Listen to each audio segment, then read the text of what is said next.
You're listening to the Bearded Theologians podcast, hosted by Matt Franks. And Zach Bechtold. So, Zach, we are fresh out of Easter. Fresh out of Easter. Fresh out of Easter. Are we fresh out of Easter or are we fresh out of Easter? Ooh, good question. I don't know. So, Matt, today we're fresh out of Easter. What does that mean to you? I don't know. I don't ever start. This is why I don't start. No. Coming out of Easter, as we've concluded the Easter Sunday, and now we're in the season of Easter, the Eastertide season. Um, Sometimes what happens is we have that what is known as a post-resurrection slump. Zach, how do you manage the post-resurrection slump? In the last few years, I've been super intentional about the sermon series that follows Lent and Easter, and and always try to have it Easter adjacent, and bringing in the reality that we are still in the Easter season, that just because resurrection happens, nothing not happens between then and Pentecost, right? Like there's stuff that gets us from Easter to Pentecost. There are stories that get us there, moments and things like that. But I always try to lean on the reality and the idea that this is a season, and even though we don't look at Eastertide the same as, or at least I don't, because I'm not terribly high church lectionary, the same as like Advent or Lent itself. But I always try to build around this. Easter takes us to Pentecost. We have to have these moments. It's not just a lull in between. Oh, hey, here's resurrection, and we're super pumped and excited about it. And then we wait 6 weeks, and then there's Pentecost, and then we're pumped again. And then we get into the dog days of summer, right? Which we often talk about on the podcast. But this year, I'm approaching it a little bit differently. Rather than telling, like last year, I did a series called The Third Day on Tom Berlin's book, and took everybody's resurrection experience and got us to Pentecost that way. This year, we're taking a look in mostly the Hebrew Bible, the Old Testament, and finding interactions with God through there, whether that be Moses and the burning bush. Micah 6:8 starts us out in just this calling to be who we are. And then we touch on the some Paul and other things too after Pentecost. But it's going to be a series that takes us from this Sunday, the Sunday after Easter, to 2 or 3 Sundays after Pentecost. Um, and it's called the Holy Ordinary, Finding God After Easter, and just digging into those moments of ordinary in kind of this extraordinary season that often feels ordinary because Easter's so big. Uh, and kind of, I hate it when people call it the Super Bowl of the year because I don't think It's it's that. not. But it is this big moment and something that we put a lot of effort and work into throughout all of Lent and throughout all of Holy Week. So it does have a marker there. And it does feel like sometimes the Sunday after Easter, the season between Easter and Pentecost, are kind of a lull. I can't remember the word you used to ask the Slump. question, a slump. And it's not. But I think we can lean into that and find, just like we asked the question on the podcast, where do you find God in these moments? It's the same thing. Let's take a look back into our history in the Old Testament Hebrew Bible and see where God's showing up there, and see how we're finding God in the ordinary post Easter. So I always like to be super intentional about that. Same as Christmas, right? Like Christmas season's a couple weeks after, and it's fun to keep in that season outside of, do we keep our tree up or take our tree down? But what does the story mean?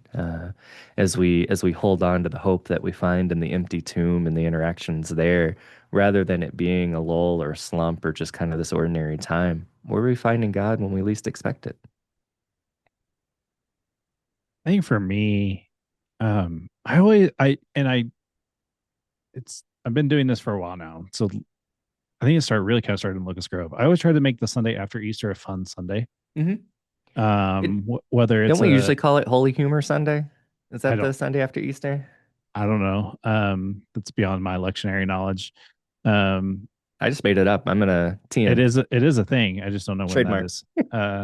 But I always try to do something special, whether it's confirmation or, um, I'd always find some way to make it a special Sunday where it's like, no, you have to attend after Easter because you've got somebody involved in the service. And this year I'm doing something a little bit interesting. I actually am giving all my musicians, like my band and the choir, that Sunday off, Hmm. giving my piano player the Sunday off. And so we have a couple of special musicians along with, our bell choir is going to ring. And then, we're commissioning our Stephen ministers and, kind of, and a huge celebration of them because, it's just something that has really become a very important aspect of our church. And, we've have two more new Stephen ministers will be commissioning, and so, we decided that this would be a great Sunday to do that because Hmm. it just really is good. And then the next Sunday is another one of my favorite Sundays, is where we'll, commission or we'll bless the prison ministry backpacks. So I try to kind of set some things up where it's like, no, you need to keep coming because these things are going to be these are important things. These are good things. I have, in a sense of just creating that space. I think that that's important. There is that slump, and it's hard. Like we as preachers even struggle with that. Like, this whole week has just been just trying to get some more energy to get going again for the week ahead has Hmm. been a little bit hard, but it's because we had such a powerful Holy Week that it was just like Hmm. it did its job. Hmm. Um, and Yeah. and I thought the Sunday after Easter nap was the best. I really now think the Monday of The Easter Monday nap, after. Yeah. is probably better than that. I also struggle with, in this season when people say that Easter is the Super Bowl. We don't have that. Like that's Hmm. not. I don't think we should look at it that way because, um, one, the Super Bowl, you have to win to get there. Like there's some complexes that make that statement a little bit difficult. But I also feel Hmm. that your Super Bowl for in my mind is every Sunday. And it Hmm. should be that. Like you should take every Sunday with the seriousness as you do Easter. If you do that, it changes your perspective. Yeah. It helps enhance your worship be even better. And I have never really looked at it that way, because I want every Sunday to be Easter. And I know like Yeah. in this Eastertide season, it is many Easters. We have that celebration and joy. This is a season of joy. You wear white or gold. You just, I know you can have a lot of fun with this season leading into Pentecost. I know for us, we're doing a sermon series called Life After Easter. Where we're going to look at the book of Acts, where we talk about some stories in Acts that kind of help perpetuate what happens after Easter, because the story didn't die in the tomb. The story Hmm. obviously lived on.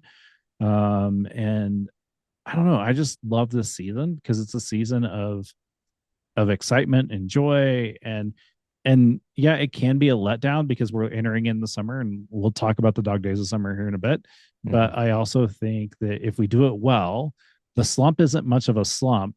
It's kind of like a hitter slump where we have to just, all right, look back and see where we need to adjust and make our adjustments and keep going. Hmm. And I think sometimes churches fall in the trap of just living into the slump and never getting out of the slump, and then they enter into the summer and it just like it perpetuates you downward. Versus, Easter, the second Sunday after Easter should be, a really good Sunday, one that people want to engage with, one that you want to invite people back to. Hmm. I mean, if anything, I invited everybody back because we'll celebrate our Stephen ministers and there'll be cake. Hmm. If that can, maybe that will get you to come back. But I love this season. It's one that when we look at the stories of what happens after Easter, you can find some really, interesting perspectives from the Gospels, on it. We know that each gospel is written for particular communities at particular times, Hmm. and I think there's a lot of creativity you can do with that, especially with this being spring. Like there's just so much you Hmm. could do. that not letting yourself get into a slump, I think, is a hard part. Like, I'm not gonna lie, like I would have loved to have been able to clear my schedule this week and not do anything and relax and like, oh no, it's after Easter, we should be fine. But I knew that I needed to up my game and to make things better. And I Hmm. have felt a sense of just like I have found rest in doing that. Hmm. But I also, because of some good planning, I'm able to make space for Easter being great, but then also just having, um, just getting to enjoy the season because it is Hmm. a season of joy. Yeah, it is. And it just falls at a weird time, right? Like we kind of along with the church calendar, we it also kind of follows along with our traditional school calendars and things like that. And so it just falls at a weird point in the year where we're starting to wind down the school year and enter summer programming and things like that. And so there's just kind of a slump altogether, and it's easy to lean into that and say, okay, let's take a really really big breath here after this really big moment, and then not carry through the momentum, not carry through the excitement and joy, and you know. It's easy to do that and to justify that, and yet let's keep going. Like it's just another Sunday, right? And yet let's keep building on it just as we do all the other Sundays. And I think we have a big opportunity there as we've likely seen the most people in our churches since Christmas to make an impression and say that, oh, we do this all the time, right? Like this Yep. isn't just a one and done or twice a year thing. Come back next Sunday. Come back the Sunday after that. Come back next month. You're gonna find the same thing. You're gonna find the same hope. You're gonna find the same grace, and you're gonna find the same community that surrounds you in that. And yeah, how do we just keep doing that well and building upon that? Whether it's Easter Sunday, whether it's a Sunday in July, one in September, or Christmas, right? Just keep building on that joy and hope that we bring through our services, plus connecting folks in community in all the ways that we do. I don't know about you, but I think May is probably my second busiest month of the year. 100%. There's so much going on. You have graduations, you have, and this year, I'm not like, this year's a little harder on me because I've got one Hmm. graduating, and helping them figure out what college is going to look like, and like, Hmm. and that's the personal side. But then like in the professional side, I mean, we were trying to figure in, fit in, how are we going to fit in senior Sunday this year with Hmm. the way some things fell. And um that's exciting to have that problem, but it's also Hmm. like, oh my gosh, it's so exhausting. There's so many things. Right. um and I think that when we realize that, like, if we plan well, we can enjoy this season and leading into Pentecost and then in the summer, Hmm. and all that. But I really do think it takes really good planning. I also think it takes some intentionality of saying we're not going to slump. And yeah, you'll have some letdown and there'll be some kind of, there'll be some lull, but not leaning into the lull, but just saying, no, we're gonna have a great Sunday. Yeah. We're gonna do good things. Hmm. That's definitely something I'm trying to build off of this year with our Easter, because it's just, we had such a great week, and I just Hmm. want to build off of that. And so I Yeah. definitely want to lean into that really well, and find ourselves in a space where we can be excited for the summer and what is to come. Right. Yeah.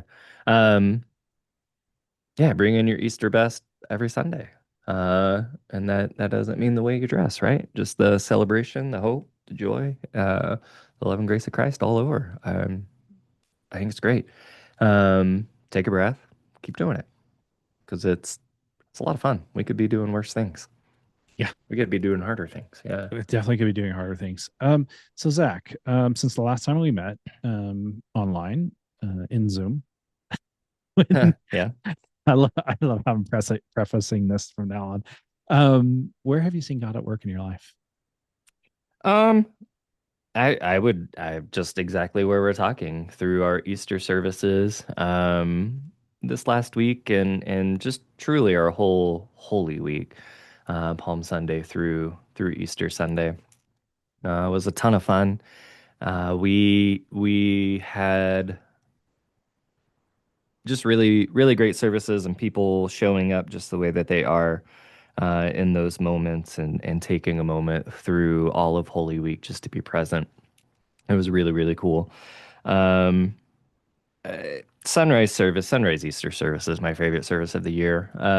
There are several that I hold near and dear, but that's probably not probably. That's my favorite service. If I could get everybody to come stand on the hill with us and do sunrise service and only do that one, I'd be super pumped because it's the best. We tell the story, we sing a song, we pray, we have communion, we go home.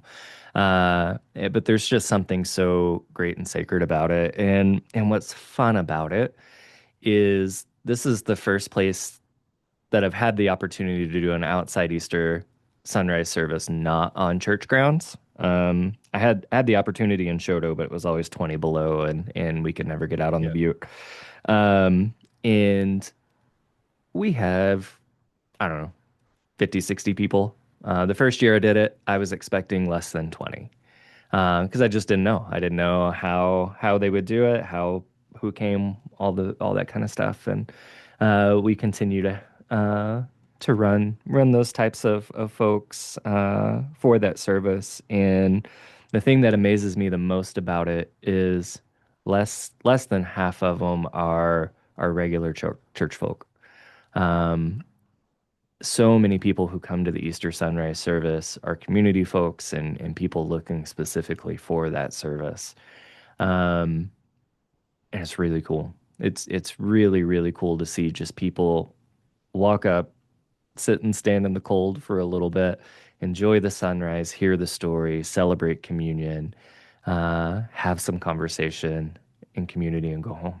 Uh, and it always reminds me of a little bit of the way in which Peter walks away from the tomb, kind of curious, kind of worried, kind of all of the things that made him human, in those moments, and yet he still comes.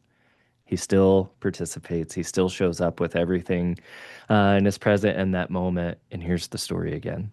I love that. I love that. Uh, and this year we weren't standing in 2 feet of snow, so it was even better. It was great. So, what about you, Matt? um, I don't know. For me, um, it was when we had our baptism in our modern service on Easter Sunday, and a little bit of backstory on that was she was celebrating 10 years of sobriety. Mm, It was close to her birthday, and it's an amazing moment. Um, and I had probably one of the best pours for the Thanksgiving over the water that I've ever had in my entire ministry, literally to the T, to the that is very a real last. thing. Yeah. Like it's something we always long for. Yeah. It was like just laying a wedge shot next Hmm. to the hole. That's the feeling that I had inside of me of just like, oh my gosh, that was so amazing. And then just having that spirit of um feeling in that moment was so powerful. Right. All all three services offered something special. All three Hmm. services had their uniqueness and made connections and all those things. All three services were did what they needed to do for people Hmm. who showed up. Hmm. For me, it was just an affirmation of God's work in our community and beyond. And it just was so good. Um, I very rarely just had the nailed it Easter Sunday Hmm. feeling. And it's because I know I'm very hypercritical of myself and how I want things done. And I get that. Hmm. This was definitely one I can say we nailed it. It was Yeah. perfect. Yeah. And it just was powerful all around. Um, Listeners, we're grateful for you.